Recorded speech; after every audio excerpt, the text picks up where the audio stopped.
Beyond Good and Evil, Part 8, Peoples and Fatherlands. Before we begin, it would be very useful to introduce some of the major themes that run throughout the chapter and explain some of the language that is used. First of all, one of the major themes of the chapter is the consideration of how to unite Europe. It is apparent that Europe wants to become one, and within this chapter, Nietzsche criticises the short-sighted nationalism that prevents Europe from achieving this goal. He claims that nationalism makes people blind to the benefit that could actually come from mixing or a synthesizing of nations. Each nation and its people offer new and different creative capacities and virtues which are better off being used and integrated rather than suppressed or subdued. Note that Nietzsche is not advocating that Europe creates for itself a single equal identity shared by everyone that would come from eradicating all the differences between the different peoples and the different nations. Instead, we need to recognise that each nation has its own identity and hence has its own gifts and creative capacities that it can offer to Europe as a whole. So it is important to retain the differences between nations and to preserve their individual identities, to preserve what makes each of them unique.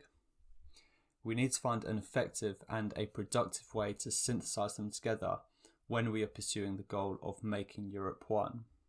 We'll talk more about Nietzsche's ideas of the importance of retaining differences between nations and even between the masculine and the feminine later in aphorism 248. Another key piece of language to understand is Nietzsche's continual reference to taste and also the role of music and literature. So an idea we've spoken about in previous videos is that a person's nature influences their taste or their values, in other words, what they like and dislike. So one can deduce one's nature from their taste in certain types of music. And as all types of music have their own style, each will in turn appeal to people with a particular taste. So all types of music have inherent within them different values and political themes, especially music that was composed in the 19th century when Nietzsche was writing, and these different values and themes will appeal to different people with their particular tastes. For Nietzsche, music and literature both act as a metaphor for the politics of a society. So, for example, with what we were just talking about, given the goal of uniting Europe, one of the goals for the future of music must be to create a supranational type of music. This type of music that transcends national boundaries will necessarily help Europe achieve its goal of becoming one. Music and literature are not merely metaphors, they are also fundamental forms of cultural life, meaning that they are essential in allowing life to live in the best way possible, in a way that is most conducive to the development of great individuals. Now we've looked at a couple of the major themes and ideas, we can much better understand Nietzsche's view on Richard Wagner and his music and operas, and what Nietzsche thinks he aims to achieve but ultimately failed to do. So Wagner was a German composer who is known mainly for his operas. Referring to Wagner's music, Nietzsche writes, "What forces and juices, what seasons and zones are not mixed together here." Wagner attempted to synthesize a large variety of tastes and cultural styles in his music in order to form a supranational type of music relevant for the future European. However, Nietzsche thinks that he ultimately failed in this respect and claims that Wagner was an actor rather than a musician, and this mixture of forces has instead created a clumsy, formless and an artificial type of music. A lot can be said on this topic of Richard Wagner, and it is important to do so if we want to gain a better understanding of this quite confusing aspect of Nietzsche's philosophy. It would be useful to look at what Nietzsche says about Wagner in another one of his books, The Birth of Tragedy, that was published in 1872. In this book, Nietzsche claims that Wagner's operas aim to achieve what tragedy did for the ancient Greeks. So tragedy helped the Greeks to become Greeks, to form a Greek identity, to become what they truly are via their participation in the tragedies. So To parallel this, a key purpose of Wagner and his music, according to Nietzsche at least, was to help the Germans become German, to forge a German identity, to understand what exactly it means to be German. Note that the tragedies didn't necessarily represent the Greeks' current views on human nature and the relationship between humans and the gods, but instead it was the tragedies themselves that forged those very views. They weren't a product of culture, but rather produced culture. So this problem of becoming what we are is a creative act that requires artistic resources. For example, music, plays, dance, etc. And it is oriented towards the future. We can't discover or find who we are by looking into the past. We must create a new character that continually pursues greatness and not just set ourselves purely basic goals like military power that we execute blindly. See, there is a distinction between a nation focused purely on gaining military strength and power and the one that focuses on developing a character that continually pursues greatness in all respects. There is more to greatness than just pure strength, and this is spoken about in Aphorism 241. So, more on this. It is not a temporary goal or project that we should work towards and focus on. In other words, it shouldn't be something that we either have or have not acquired. For example, military prowess or some external form of power or greatness. But it is a lifestyle, a nature of character that we should focus on developing, one that continually pursues greatness. Wagner acted as a potential transitional figure, transitional in that he had not yet arrived at a genuine German music or culture, but was still in the process of becoming. He took on this goal of helping the Germans to become themselves and to make supranational music, but ultimately failed to do this despite being close. He failed to successfully achieve a dynamic and productive synthesis of the different cultures and tastes of Europe. Nietzsche believes that Wagner was primarily an actor and not a true musician, as he thought that Wagner's music was primarily composed of dramatic effects and the unity in the music was artificially created. Wagner didn't ultimately solve the problem, as his music was still transitional and the Germans still struggled with having no clear, stable identity, even though his attempt to create a supranational form of music was close. Now we can better understand this final sentence of Aphorism 240 and some of the deeper meaning implicit in some of its phrasing. It goes as follows. This kind of music best expresses what I consider true of the Germans. They are of the day before yesterday and the day after tomorrow. They have as yet no today. So here Nietzsche is referring to the fact that they have a clearly defined past with 2 centuries of music, with composers like Mozart. Also, the Germans have lots of transitional composers like Beethoven, who offered a transition of style and a stylistic breach between classical and romantic music, and also Richard Wagner.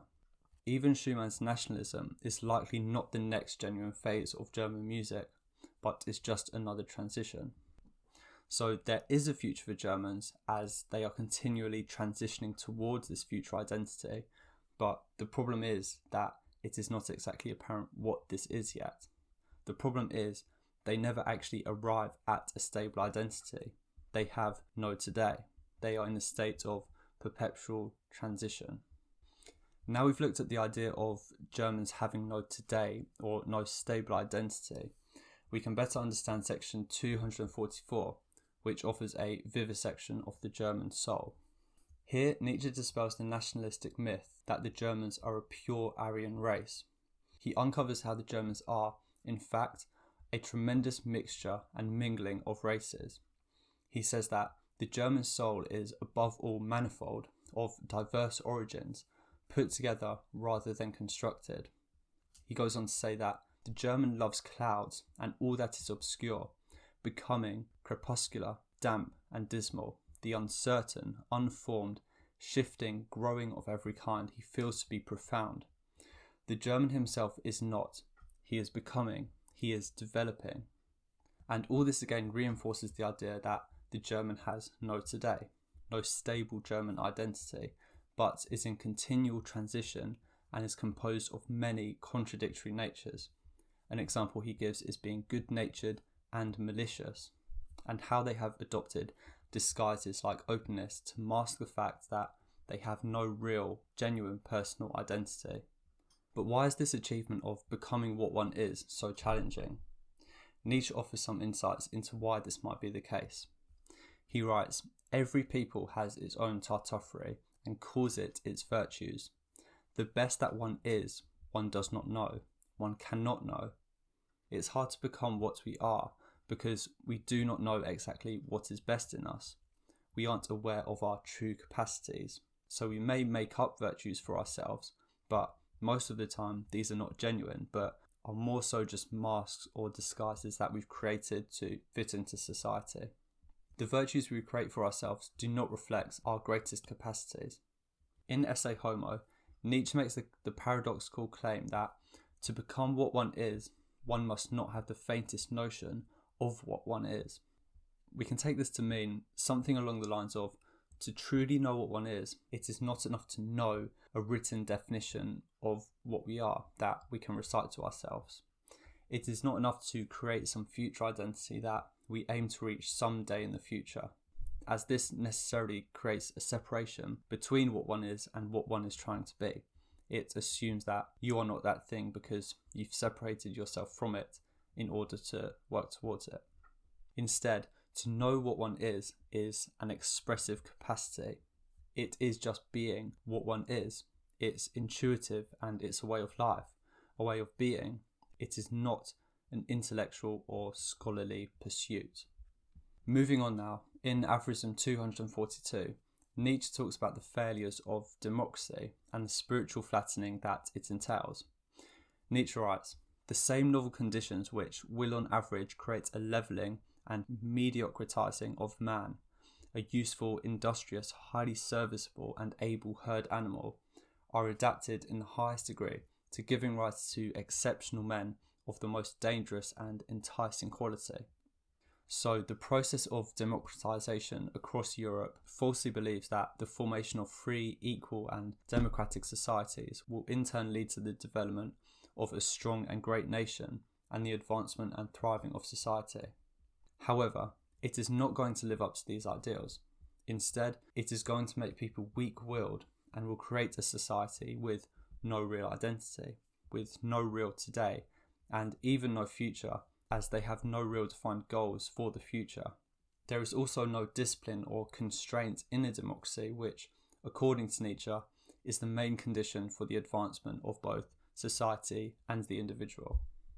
In a democracy, there is a large variety of tastes, due to the supposed freedom, the lack of any real rule, but it is this democratic taste that prevents true freedom and commitment, as they can't love anything in particular and have a weak will, in that they don't even have the ability to pursue anything fully and passionately, as they're always being distracted. Hence why Nietzsche thinks that it is important to understand and know what one is and not give up one's identity. The differences in our identities are important, and it is damaging to all of us if we pretend that we don't have our differences, which is what tends to happen in a democracy and in a society overly obsessed with equality. He goes on to write, "In individual and exceptional cases, the strong man will be found to turn out stronger and richer than has perhaps ever happened before, thanks to the unprejudiced nature of his schooling, thanks to the tremendous multiplicity of practice, art and mask. The democratization of Europe is at the same time an involuntary arrangement for the breeding of tyrants in every sense of the word, including the most spiritual. So it is rare and difficult for a great man to emerge in a democracy, but those that do are exceptionally strong and even tyrannical in character, spirit, and in will, as there is so much more resistance in a democracy, for example, culture, place, ancestry, all of which may prejudice one's views, than there is in a tyranny. We'll look at this in more depth now. So, tyranny is practically defined by discipline and constraint, and these are the real conditions for the development of great people and great nations. Also, In a tyranny, there is only one real thing to overcome and rise above, that is, the state itself. Whereas in a democracy, there is an extreme multiplicity in views, in tastes, in cultures, in beliefs, in prejudices, etc., that all need to be overcome. So it makes sense that the structure of a tyranny is much more conducive to the development of a higher number of great men. A brilliant analogy is given in the preface and goes as follows. With so tense a bow, one can now shoot for the most distant targets. So when there is tension and struggling in a society and in an individual's life, it becomes increasingly more likely that they will achieve something great and shoot for those distant goals. He writes shortly after how democracy relaxes and eases this bow, making it hard to shoot for greatness. Interestingly, but perhaps unsurprisingly, Nietzsche takes the opposite view of Socrates in Plato's Republic, where Socrates believes that tyranny is the worst form of government, whereas Nietzsche thinks it is the best and will lead to the development of great men. Next, we will look at what Nietzsche writes about Jews and the anti-Semitism that was prevalent in 19th century Germany. He writes, "What Europe owes the Jews? Many things, good and bad, and above all one thing that is at once of the best and worst, the grand style in morality, the dreadfulness and majesty of infinite demands, infinite significances, the whole romanticism and sublimity of moral questionabilities." He states earlier in part 5 that the Jews achieved that miracle of inversion of values. With them there begins the slave revolt in morals. So we ought to be grateful for the grand style and the consideration of the sublime that has been brought to us and has caused a spiritual stretching in people, similar to the slave revolt in morality. And even though the slave revolt in morality has ultimately led to the weakening of humanity and individual human will, there are still aspects of it that we need to be grateful for. For example, we should be grateful that there has at least been an example of a significant revolution in morality. It may not necessarily be for the best, but at least it gives an example of the structure that a revolution in morality can take. Also, this weakening of the spirit that has been caused by the slave revolt may in fact actually lead to the development of a greater and stronger people in the long run. This section is important as it also dispels the common, or at least common at the time, nationalistic myth that the Jews are an effeminate race who steal from other cultures. Instead, they are of the masculine and creative type. We'll look more at this idea of masculinity and femininity shortly. In Aphorism 251, Nietzsche offers a public apology for some of the anti-Semitic sympathies he used to have. He also states that the Jews, however, are beyond all doubt the strongest, toughest and purest race at present living in Europe. They know how to prevail even under the worst conditions. The Germans have weak stomachs unlike their other European neighbours, and they can't cope with the strength of the Jews. Nietzsche goes on to say how the Jews have the strength to rule over Europe, but they do not want this. Instead, they want a home and to assimilate into Europe, and it would actually be to Europe's benefit to allow this, as they could learn from their strength and the depth of their spirituality. Now we can look at the distinction between the masculine and the feminine types of genius. Nietzsche writes, "There are two kinds of genius, the kind which above all begets and wants to beget, and the kind which likes to be fructified and to give birth. The feminine type is bearing and brings a certain form or mode of expression to a culture in order to fulfill it." Nietzsche claims that the Greeks and the French are of this type, and the masculine type begets, is domineering and brings new orders to life, and the Jews, the Romans and even the Germans are of this type. But it is important to note that both are equally valuable. Neither one is better than the other, and it is important to understand and retain the differences between them. By not doing so, both become damaged. A closely linked yet fairly controversial view here, especially in light of today's view on gender politics, but nevertheless an important one to look at, is Nietzsche's idea that it is important to retain the physical, cultural and spiritual differences between men and women. It is damaging to eradicate all the differences between men and women, and for Nietzsche, it is important to retain, even heighten, the differences between the masculine and the feminine. They ought to work together dynamically and effectively, not be made one, where one can no longer distinguish between the two. This parallels with the goal that Europe has of becoming one. It is important to retain and be aware of the different creative capacities that each nation and each people has, and not to eradicate all the differences between them. It is very important to understand that the goal of becoming one is not to create a single identity for absolutely everyone, so that everyone is the same and no one is different. Nietzsche thinks that this is the problem of democracy and equality, and instead the goal is to retain the differences between different peoples and nations and synthesize all their different gifts and creative capacities into a functioning whole. This is a very important distinction here. Towards the end of the chapter, Nietzsche writes about his views on the English and the French. He writes that the English are not philosophical, they are more brutal and vulgar than their counterparts, no sense of rhythm or dance, both figuratively and literally. They need the discipline of Christianity in order to be moral. He states how the free spirits will not be interested in the bland and meaningless knowledge uncovered by empiricism. They will be interested instead in the knowledge that comes from creativity and from removing the inhibitions, the prejudices, the assumptions that have been ingrained into our psyche by society. Now, with respect to the French, he believes that we ought to be grateful for three things that they have offered. Firstly, their capacity for artistic passions, in other words, their respect for art's sake. Next, their ancient, manifold, moralistic culture, which has offered us psychological insights. And finally, we ought to be grateful for the half-achieved synthesis of the North and South, which other nations have struggled with. Thank you very much for watching, and be sure to like if you found the video useful and subscribe for more videos. See you next time on Feeling Philosophical, and goodbye.